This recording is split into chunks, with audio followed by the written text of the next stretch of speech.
Here we are at the basement door at the Maxwell Hall home. From time to time, we've used the basement as a tavern for different colonial fairs or holiday trails. And a legend developed around this tavern because we called it the Blue Horseshoe Tavern. And I'm going to take a minute and read this legend to you. No one knows for sure, but I could imagine that this is what happened.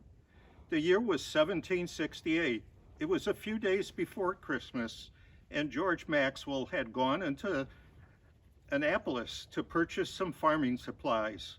Over the last 20 years, George had built up his business interest in Benedict, Maryland, and had just this year built a new home for his wife and children in what he called Maxwell's Seat. But on this Christmas Eve morning, the only thing in George's mind was getting home to his family. With his newly purchased supplies packed securely in the wagon, George climbed up to the seat and signaled for the horse to begin the long trip home.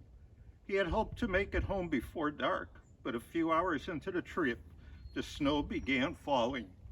This most certainly would slow him down.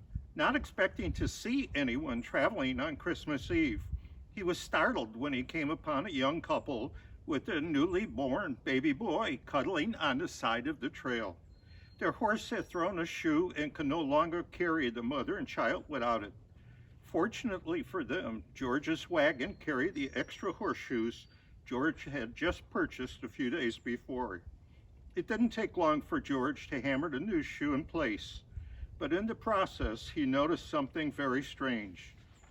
The horse's other three shoes were all a bright, shining blue.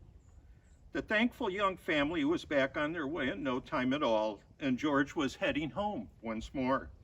The snow was falling heavier now, and darkness was quickly approaching. Not only would George not make it home before dark, he most likely would need to spend the night in the forest. Looking for a place to pull up, he spotted a light ahead.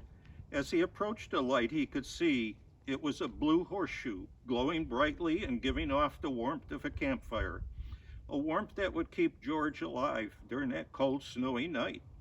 When George got back on the trail the next morning, he took that blue horseshoe with him.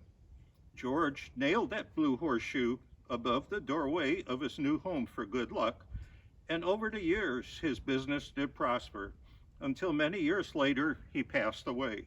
Many coats of paint has since covered that old horseshoe, still nailed above the door. Some people claim, I could imagine, that on Christmas Eve every year, that old blue horseshoe glows as bright and as blue as ever. Seems like a good name for a tavern, the Blue Horseshoe.